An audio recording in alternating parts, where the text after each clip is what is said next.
পাহাড়ি ঢলে তলিয়ে গেছে ব্রাহ্মণবাড়িয়ার আখাউড়া স্থলবন্দর সহ আশেপাশের 15টি গ্রাম। নির্মাণাধীন সেতুর পাশে গড়ে তোলা অস্থায়ী একটি বেইলি ব্রিজ ভেঙে আখাউড়া আগরতলা সড়কের যান চলাচল বন্ধ হয়ে গেছে। স্থানীয়রা জানান, মঙ্গলবার রাত থেকে আখাউড়ায় ভারী বৃষ্টি শুরু হয়।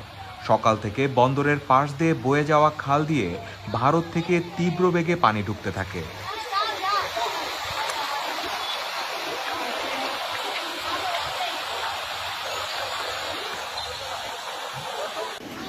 ইন্ডিয়ার পানিয়ে আমাদের বাড়ি ঘর তলায় গেছে গা। হ্যাঁ, আমরা গতকাল রাত্রি থেকে আমি আমার ছেলে মেয়ে নিয়ে আবদুল্লাপুর স্কুলে অবস্থান করছি। কোনো মেম্বার চেয়ারম্যান এ পর্যন্ত এসে আমাদেরকে কোনো উদ্বাস্তা নেয় নাই। গাজীর বাজার সংলগ্ন আবদুল্লাপুর এলাকায় নির্মাণাধীন সেতুর পাশে অস্থায়ী একটি বেইলি সেতু ভেঙে যাওয়ায় বুধবার সকাল থেকে আখাউড়া আগরতলা সড়কের যান চলাচল বন্ধ রয়েছে।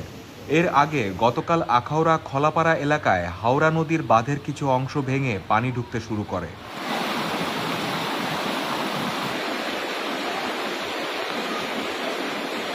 আমাদের আগরতলার পানি মুষলধারে বৃষ্টির পানি নামতেছে, এরা সবগুলো বাঁধ ছাইড়া দিছে এবং আমাদের যে স্কুলে মাঠে পানি হচ্ছে, স্কুলে ডুবে গেছে। এই যে গ্রামবাসী আশ্রয় নিচ্ছে আমাদের স্কুলে এসে, আমরাও কর্মহীন হয়ে করে গেছি। আমি শখের বসুবিধ হয়ে মাছ ধরতে আসছি আর কি।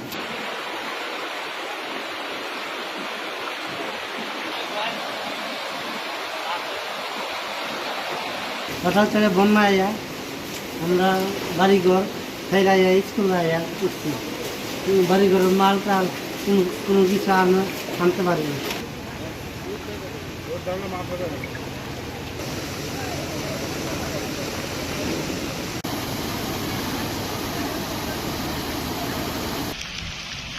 স্থানীয় উপজেলা নির্বাহী কর্মকর্তা গাজালা পারভিন রুহি জানান, এলাকাবাসী মিলে বাঁধের অংশ মেরামত করেছেন। ভেঙে যাওয়া সেতুটি মেরামতের জন্য সড়ক ও জনপথ বিভাগকে খবর দেওয়া হয়েছে।